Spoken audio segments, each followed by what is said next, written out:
I'm Carl Gibson of ReaderSupportedNews.org, and sitting here with Matt Taibbi of Rolling Stone magazine, author of several books, and all around, I guess, a storyteller of the financial finagling of our system. And Matt, you have a really unique gift, I gotta say, of taking really abstract concepts like the financial and banking system and then making it really simple in a way that people can understand. And so, now that you're in public banking, I mean, do you see this as a way for people to just understand like a really great concept in very simple contract or concrete terms? Yeah, I think first of all, I think it's critical that people understand the modern financial system. I think a lot of the problems that we've had with corruption in the last couple of decades, a lot of that stems from the fact that people just don't know how the system works. And a lot of the Wall Street companies, in the business in general, I think they keep it intentionally difficult and obscure and obtuse. It's kind of like there was a reason back in the old days why they didn't allow slaves to be literate. They didn't want people to be educated about the political system that they lived in. I think there's just obviously that's stretching the metaphor a lot, but there's something similar at work here. People at Wall Street, they don't want ordinary people knowing how all of this works. And I think public banking is an idea that's a great one because it forces people to take control over their economic destiny, whereas what we've been doing for decades now is just saying, you guys take care of it, and they've just made it increasingly complicated and inaccessible and difficult, and that has led to all this shenanigans and corruption. Speaking of shenanigans and corruption, Elizabeth Warren has done a really great job recently of just exposing the fact that the whole regulatory apparatus set up by our government to regulate the banks and the financial system is just a joke. And it's ran by the same people we're trying to police. So, as Elizabeth Warren has proved, this is a totally corrupt system. So my question is it time for the people to do some Marie Antoinette type shit? You mean like lopping heads off? Or? Not to that extent, but like pitchforks, torches, the whole deal. Well, something has to happen. I think she's absolutely right. There's a huge problem with the regulatory system, which is that we have this revolving door situation now, where it's not cops versus white-collar criminals. It's basically the same group of like-minded Washington and New York lawyers who all went to school with each other. They've all been part of the system. They all worked for the same companies. People who work for the regulatory system, they typically grew out of the same corporate defense firms that represent these companies. And when they leave the regulatory system, they go back to those same corporate defense firms, and they know they have $2 and $3 million partnerships waiting for them. So it's a little bit like, if you could imagine a college basketball star who knows that next year he's going to be playing in the NBA, how much is he really going to offend an NBA organization while he's still in college? He wants to still get that contract, and that's kind of the way our regulators think right now. Even though technically they're there to regulate Goldman Sachs and JP Morgan Chase and all those companies, they know that in a couple of years when they get out of the SEC or the CFTC or the OCC or the Fed or whatever it is, they're going to get that $2 and $3 million a year job, and they're not really going to want to screw it up. And that's, even if it's not an overt thing, psychologically it's a major factor in the way this business has been regulated. Well, and you talked about the revolving door, which is so interesting because, you see like Phil Graham of Texas, he went to go be I think vice president at UBS. Mm-hmm. And so, that's this whole system. And his wife was an Enron. And his wife was an Enron. And so it just kind of encourages these public officials to not do anything like you were just talking about. But, I guess that would lead me to ask, because you talked about almost writing an identical story last year when financial lobbyists went in to deregulate financial reform, and now they just did it again very recently. Right. And you've said the holy grail of activism is breaking up the big banks, but do you think before we get to that point, the holy grail of activism should be to like shut down these corporate lobbyists and people who, make these laws impossible to enforce? That's a great goal. I still think it's breaking up the banks for the simple for a bunch of reasons. The biggest one is that it's simple. It's easy for people to understand. These companies, if they're too big to exist, they're too big to fail, they're too big to exist. And this is an issue that has enormous resonance on both the left and the right. If you think about it, on the right wing, you have all these people who don't want to bail out anybody. They don't want to spend their tax dollars rescuing anybody who's being irresponsible, whether that's the small home buyer who takes out too much of a loan to buy too much house that he can't afford, or whether it's Goldman Sachs or Citigroup that behaves irresponsibly and then comes to the taxpayer and asks for a bailout later on. So those people don't want to bail out those companies. And then of course on the other side, on the left and on the progressive side, we're deeply concerned about the corruption, about the commingling of government and corporate power. So I think it's an issue that is unstoppable if it's put to actual voters. And I think it's totally achievable. The only thing that's preventing it right now is that it's not going to a vote. If we could actually get it to a vote, I think it would have a great chance to succeed, and that would cure all kinds of ills if they could break up just a couple of companies. Well, and leading into public banking, say if we succeed in breaking up those big banking institutions, if we get a new version of Glass-Steagall together, which I've talked to Tea Party organizers and activists who totally agree with people on the Occupy Wall Street side of things that say, yeah, we need to have a new Glass-Steagall. I mean, this seems like an attainable goal. So, my question is, after we break up these banks, and at the same time we're calling for these banks to be broken up, if we're calling for solutions like public banking, like the Bank of North Dakota on a national model, like nationalizing the Federal Reserve, I mean, are these things that'll naturally come about after we break these banks up? I think if you could establish those kinds of institutions, I think they would do very well, because I think that these other companies, these Wall Street companies, have lost the ability to compete honestly. I think they don't really have any interest in making money the old-fashioned way, which is investing in businesses, growing jobs, growing the economy. They are completely addicted to what we call, the financialization movement, where it's just moving money around. It's fancy gambling schemes. It's derivatives. It's everything but building businesses and investing in the economy. There's actually plenty of liquidity in Wall Street, but we're not creating jobs with it. It's all plunging into these sort of secondary money-making schemes, and I think these companies they don't know how to do that anymore. And if you could establish functioning public banks, either at the state or the national level, I think they would be tremendously successful for that reason, and also for the reason that people would trust them. I think people would naturally put their money in those companies and in those institutions. Because they've lost faith in these big banks and they don't trust them to take care of their money. And because you're talking about people investing their money where they believe it'll be put to good use. Then we've seen a rise in cooperative economics, like the Mondragon co-op in Spain has 83,000 employees, workers own their labor. I live in a housing co-op in Madison, Wisconsin right now. We all pretty much own our housing, we're each other's landlords. I mean, do you feel like there's this emerging co-op movement could be a replacement to the corporate capitalist model, which is, kind of falling apart in front of our face? It could be, but let's not underestimate how powerful the corporate capitalist model still is. I mean, they still have a massive stranglehold on the economy. They have an enormous amount of money.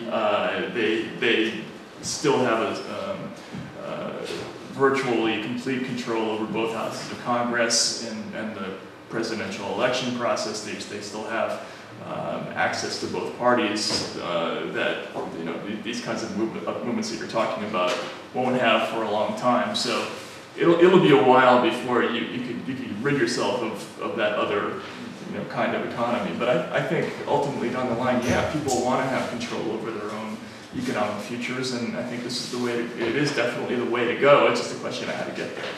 Well, and talking about how to get there, we're here talking about public banking. But this is kind of I've noticed it's a whole converging of movements. I mean, you've got people from all aspects of the economic justice movement, from co-ops, from public banking, progressively owned business structures. I mean, it seems like there's a whole cacophony of movements going on right now. And I've been noticing in your writing that while you a lot of times focus on the financial system and the corruption in our government, you've been focusing on some other issues of just basic social justice too. I mean, so do you feel like we're near a boiling point where all of these movements are collectively making enough noise to force something big? Well, I think the reason that I've been focusing on things like the Three Strikes program here in California is because I don't think you can really fully tell the story of the impunity of Wall Street without also focusing on the flip side of that, which is what happens to other people who are caught up in the criminal justice system. You know, we have this thing, this is what I'm going to be talking about today, this idea of collateral consequences. This is what Eric Holder and the Justice Department have come up with, this idea that if you have a really big company that employs a lot of people, that maybe you shouldn't criminally indict it, maybe you shouldn't criminally indict its officers because that might result in lost jobs. And these people, when they came up with this doctrine, they were trying to avoid things like the collapse of Arthur Andersen, which happened in the early 2000s. But what they didn't realize is that when they made a definition for people who were too big to prosecute, they were also simultaneously defining, creating a definition for people who were small enough to prosecute. And that is what we're seeing right now. We're seeing more and more aggressive prosecutions and jailings of a certain class of people, and then we're seeing less and less of it on the other side. So I think these two things are connected, and I think that's part of the reason why all of these movements are coalescing, is because they all have kind of a common genesis, basically. Well, and you know, we saw countries from Germany to Iceland to you know, a lot of Latin American countries go so far as to not only criminally prosecute bankers but jail them. And even in Iran, when some bankers embezzled money from the public, they were hanged. Right. Now, you know, likewise in the United States, we have a completely polar opposite view of how those financial criminals are treated. They get federal appointments. You know, they get jobs in the Treasury. So I mean, we've seen. This is a new development, though. Let's be fair about this, because remember 25 years ago when we had the S&L crisis, we took like 1,800 people to court. We rolled people up from the branch manager level all the way up to people like Charles Keating. 800 people were convicted and jailed in that scandal. As recently as, you know, a dozen years ago or 10 years ago, we had Tyco, WorldCom, Adelphia, Enron. We dragged the CEO of Adelphia, a 78-year-old man, out of his bed at 9 o'clock in the morning. We perp walked him in front of television, in front of the cameras. We've just had this sea change in our attitude towards corporate leaders in the last 10 years, and it's this weird, undefinable thing that's just new in this country. It's not like it's always been true that bankers have been above the law in this country. It's a relatively new phenomenon, and it's a dangerous problem that has to be addressed. Well, and see, and it kind of goes back to the lobbyist question, because you know, these are so influential. These people are seen as titans of industry, and you know, our 21st century leaders, and everybody wants to aspire to be these people. I mean, it's going to take like a cultural shift for us to just kind of, you know, see these people as, you know, criminals, just like the guy who robs the grocery store. I mean, what's it going to take for us to get angry at these people? Well, I think people are already angry, but I think it's important I mean, this is what we elect our leaders to do. We elect them to make these difficult choices to move forward with these very politically difficult prosecutions. I mean, you have to give somebody like even George Bush credit. It was very, very important symbolically to go after just a few people in these corporate accounting scandals of the early 2000s, you know, Bernie Ebbers and Ken Lay from Enron. That is exactly what we have government leaders in office for. We have them there to send the message and to let people in the business world know that nobody's above the law. And this is exactly what we haven't done in the last 5, 6, 7 years. It's just been this failure of will politically all over on both sides of the aisle. And again, it's a new thing. I just think we have to find a way to get people, maybe like Elizabeth Warren, into office, who will appoint the right people to run the Justice Department and the OCC and the SEC and start making cases again. It just doesn't need to be a lot of them, but at least some of them. And I wanted to ask you about Elizabeth Warren, because her name's come up for 2016. I think it's way too early to talk about that still. But it seems like, you know, people are growing more and more tired of like the DNC choices of, you know, guys like Cuomo, or, you know, RNC choices like, you know, Rubio or Christie. People are starting to see like how complicit our government is in enabling this corruption. So I mean, do you think like Elizabeth Warren like truly has a shot at challenging the establishment? And if she does get in there, I mean, is she capable of like being bought off like Obama was? I don't think she can be bought off. And first of all, I'd like to point out that I'm pretty sure I was the first mainstream journalist to propose Elizabeth Warren for the presidency. Yeah. I did it a long time ago, years and years and years ago. I think she would be great at it. I think she is for real, absolutely, on these issues, and I don't think she's doing it to get into higher office where she could be, where she would sell out. I think she's absolutely literate on these issues. She's kind of the new model for our politicians in the future who, in the old days, politicians really didn't understand banking. They really didn't understand Wall Street. They didn't understand the stock market. They didn't understand the commodities market, credit, the Fed, none of that stuff. Nowadays, politicians have to be literate in all that. And Elizabeth Warren is one of the few. I mean, Ted Kaufman is another example. Jeff Merkley is another one. But we need these leaders who don't have to rely on aides to tell them what these issues are all about. And I think she'd be a great choice. I wanted to ask too, I know we're running out of time, but if there was one particular financial concept that you feel is really important, that people really need to understand, I mean, what concept would that be, and what would be the best way to get that point across?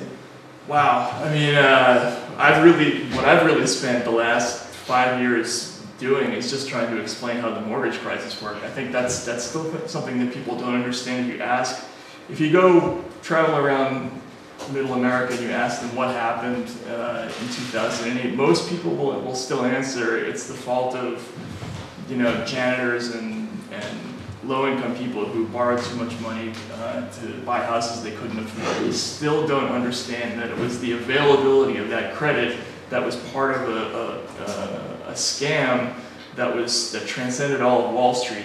They created these masses of subprime mortgages, these cheap, risky mortgages. You talked about like a dealer selling a bag of oregano as like grade A weed. Exactly. That's exactly what it was. So they were growing tons of oregano, and then they were using the securitization process to turn it into high-grade weed, and they were selling it all over the world to unions and pension funds. It's basically Humboldt County weed, and that's what it was. It was a big scam. It's the same scam you see in the street where you see you guys selling fake Rolex watches and Prada bags, except it was turning mortgages into AAA rated bonds. And it's an extremely difficult concept for people to understand, but years later they still don't quite, most people don't get it. And I think that if they could just get that one thing across, that would do wonders to help people understand what happened in the crisis.